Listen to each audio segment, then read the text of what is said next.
आनंद धाम की ओर। धर्म प्रसंग में महापुरुष स्वामी शिवानंद जी महाराज। अध्याय 9।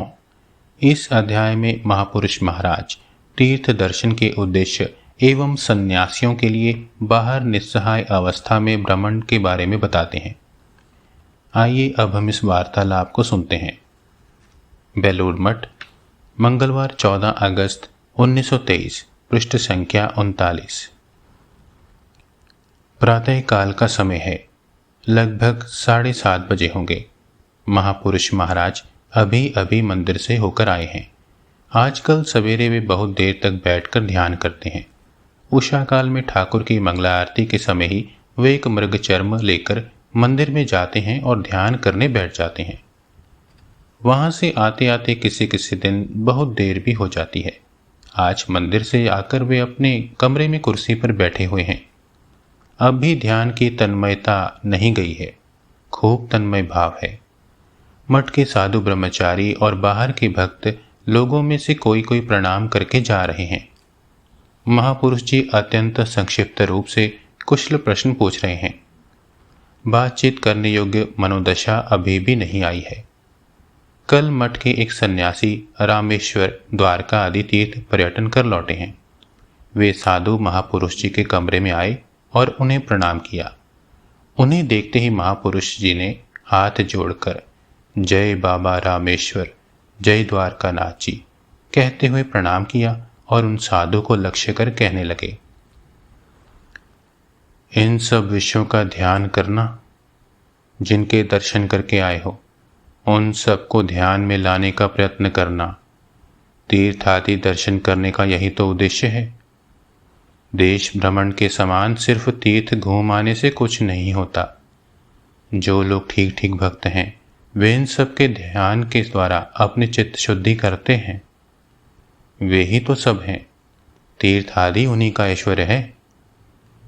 उनके चिंतन के साथ साथ उनके ऐश्वर्य का भी चिंतन करना चाहिए। तीर्थ आदि में उनका विशेष प्रकाश है।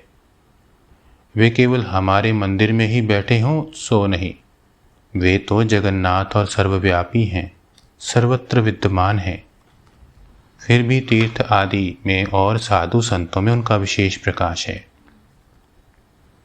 सन्यासी, इस बार कुछ समय तक यात्रा करने से यह धारणा खूब जम गई है कि तीर्थ आदि में उनका विशेष प्रादुर्भाव है, और उन्होंने हाथ पकड़कर जो मेरी पग पग पर रक्षा की है यह भी ठीक ठीक समझ सका हूँ। कन्याकुमारी में 3 दिन रहा, बहुत अच्छा लगा। जब ध्यान पूजा पाठ आदि में बहुत समय बीत जाता था। स्थान भी इतना सुंदर है कि छोड़कर आने को हृदय चाहता ही न था। ठाकुर की कृपा से रहने ठहरने का बंदोबस्त भी अच्छा हो गया था, और वह भी असंभाव्य उपाय द्वारा। महाराज,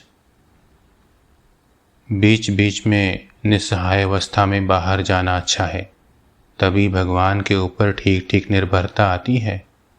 यदि भगवान के ऊपर निर्भरता ना आई तो सब धूल के समान है।